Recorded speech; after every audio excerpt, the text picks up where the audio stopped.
Hello my dear students, welcome back to my channel.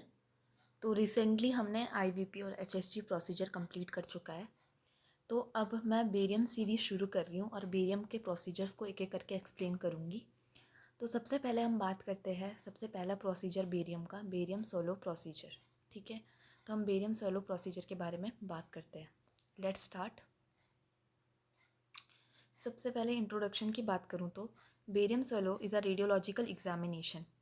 It is use to study the upper GIT tract. ठीक है, barium solo हम किस लिए use करते हैं? अपर जीआईटी ट्रैक्ट की स्टडी करने के लिए। It is also called oesophagography. इसको हम ईसोफेजोग्राफी भी कहते हैं क्योंकि हम बेसिकली इसमें ईसोफेगस को स्टडी करते हैं कॉन्ट्रास्ट मीडिया की हेल्प से। Helps to diagnose the conditions of, और ये डायग्नोस करने में हेल्प करता है फेरिक्स की कंडीशन को, ईसोफेगस की कंडीशन को और प्रॉक्सिमल स्टोमक की कंडीशन को डायग्नोस करने में हेल्प करता है ये प्रोसीजर। क्लियर हो गया? इंट्रोडक्शन किस लिए यूज़ होता है? अपर जीआईटी ट्रैक्ट की स्टडी के लिए, और इसको हम क्या कहते हैं? ईसोफेजोग्राफी भी कहते हैं। क्लियर? चलो आगे बढ़ते हैं। इंडिकेशंस की बात करें तो किस किस केस में हम बेरियम सोलो प्रोसीजर करते हैं? सबसे पहला है डिस्फेजिया। डिस्फेजिया होता है डिफ़िकल्टी इन swallowing। अगर आपको घुटने में दिक्कत आ रही है, खाना घुटने में या फिर किसी प्रकार का पानी घुटने में आपको दिक्कत आ रही है, तो उस कंडीशन को हम डिस्फेजिया कहते हैं। ठीक है, डिफ़िकल्टी इन swallowing। ठीक है, तो इस केस में भी हम बेरियम सोलो प्रोसीजर करते हैं। दूसरा है आपका एब्डोमिनल पेन। ठीक है, तीसरा है आपका ब्लड वॉमिटिंग। चौथा है आपका ईसोफेगल अल्सर एंड पॉलिप्स। अगर आपके ईसोफेगस में अल्सर्स हो गए हैं या फिर पॉलिप्स हो गए हैं, पॉलिप्स क्या होती है? एबनॉर्मल टिश्यू ग्रोथ को हम पॉलिप्स कहते हैं। तो अगर ये कंडीशन हो गई है तो उस केस में भी हम बेरियम सोलो प्रोसीजर करते हैं। Next is hiatus hernia. Hiatus hernia की कंडीशन में भी बेरियम सोलो प्रोसीजर किया जाता है। हियाटिस हर्निया में बेसिकली क्या होता है कि जो हमारा अपर पार्ट होता है स्टमक का, ठीक है, वो हमारा बेसिकली डायफ्राम से होते हुए चेस्ट की तरफ चला जाता है।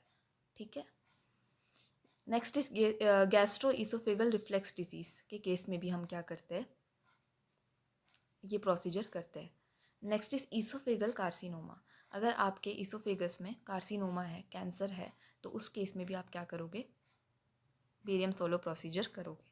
ठीक है, तो ये इंडिकेशंस थे बेरियम सोलो प्रोसीजर के। कौन कौन से हो गए? डिस्फेजिया हो गया आपका, एब्डोमिनल पेन हो गया, ब्लड वॉमिटिंग हो गया, ईसोफेगल अल्सर और पॉलिप्स हो गया, हियाटिस हर्निया हो गया। ठीक है, गैस्ट्रो ईसोफेगल रिफ्लेक्स डिजीज़ हो गई और ईसोफेगल कार्सिनोमा हो गया। ठीक है, तो ये आपके इंडिकेशंस हो गए। इन केस में आप बेरियम सोलो प्रोसीजर फॉलो करोगे। ठीक है, चलो अब बात आती है कॉन्ट्रा इंडिकेशंस की, किस किस केस में नहीं करते हैं। तो सबके लिए कॉमन सस्पेक्टेड प्रेगनेंसी, प्रेगनेंसी के केस में हम नहीं करते हैं। रिसेंट गैस्ट्रिक और ईसोफेगल सर्जरी, अगर आपकी किसी भी प्रकार की रिसेंट गैस्ट्रिक या फिर ईसोफेगल सर्जरी हुई है, उस केस में भी आप बेरियम सोलो प्रोसीजर नहीं करोगे। ट्रैकियो ईसोफेगल फिस्टुला।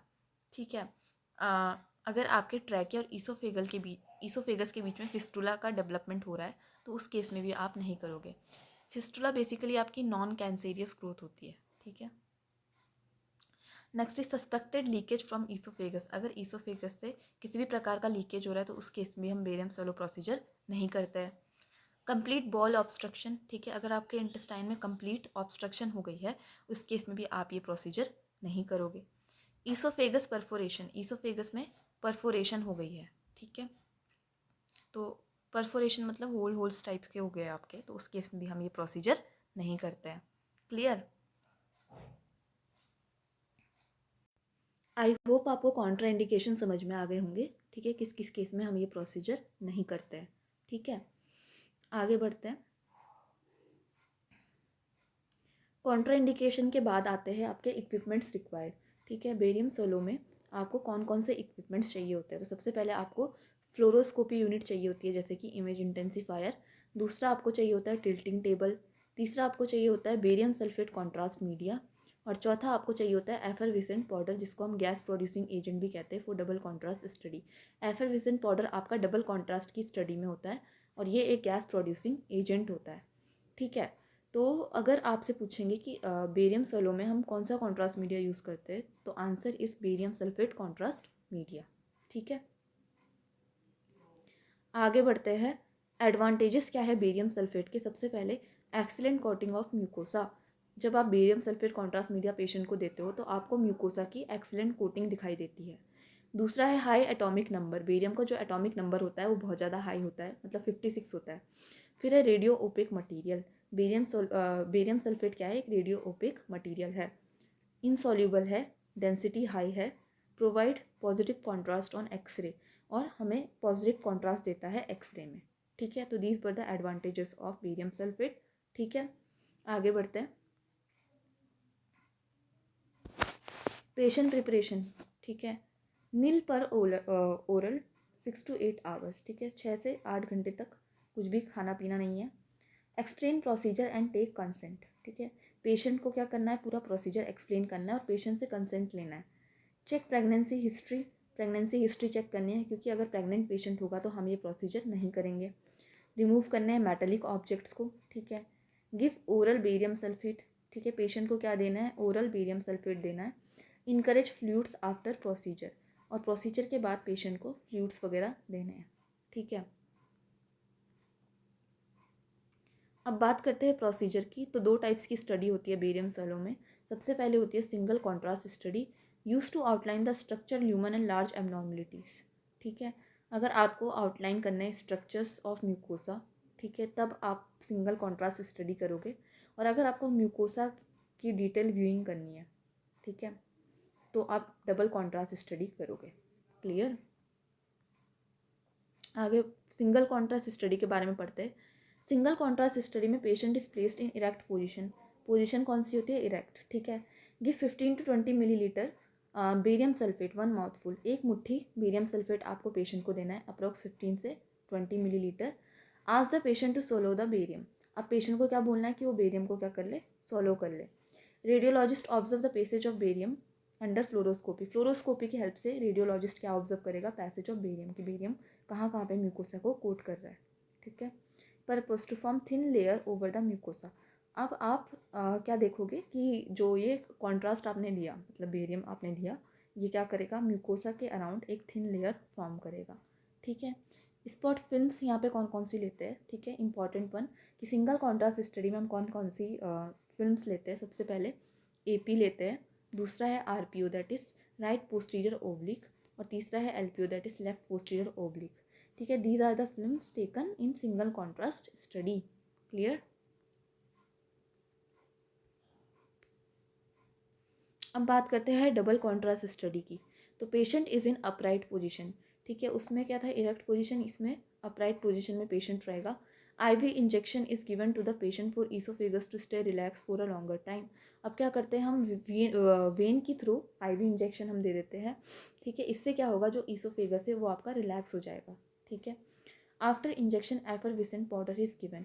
अब तुमने पेशेंट को क्या देना है, एफरविसेंट पाउडर, मैंने क्या बताया था, एक गैस प्रोड्यूसिंग एजेंट है। Then another mouthful of barium sulphate is given. उसके बाद आपको पेशेंट को बेरियम सल्फेट दे देना है एक मुट्ठी। Patient should not burp after swallowing barium. ठीक है, radiologist observe the passage of barium under fluoroscopy. अब रेडियोलॉजिस्ट क्या करेगा, फ्लोरोस्कोपी के हेल्प से बेरियम को ऑब्जर्व करेगा कि बेरियम आपका कहाँ कहाँ पे जा रहा है। ठीक है,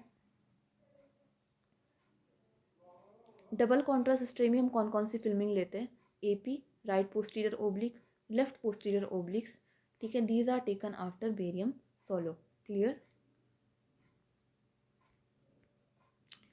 अब ये प्रोसीजर करने में क्या क्या कॉम्प्लिकेशंस आ सकती है।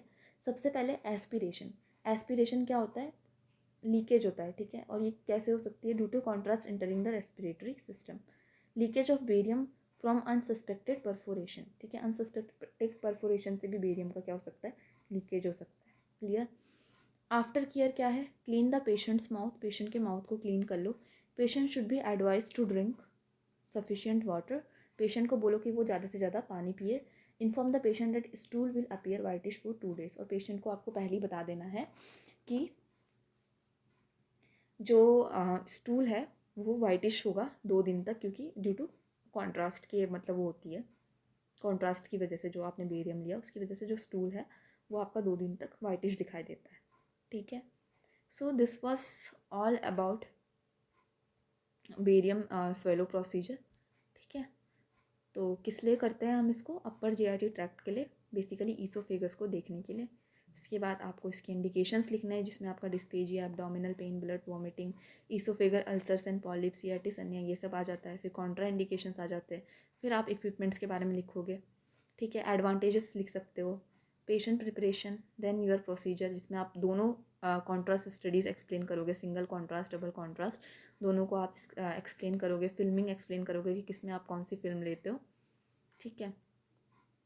कॉम्प्लिकेशंस क्या हो सकती है और आफ्टर केयर क्या होगी इसकी, ये सब आपको एक्सप्लेन करना है, ठीक है।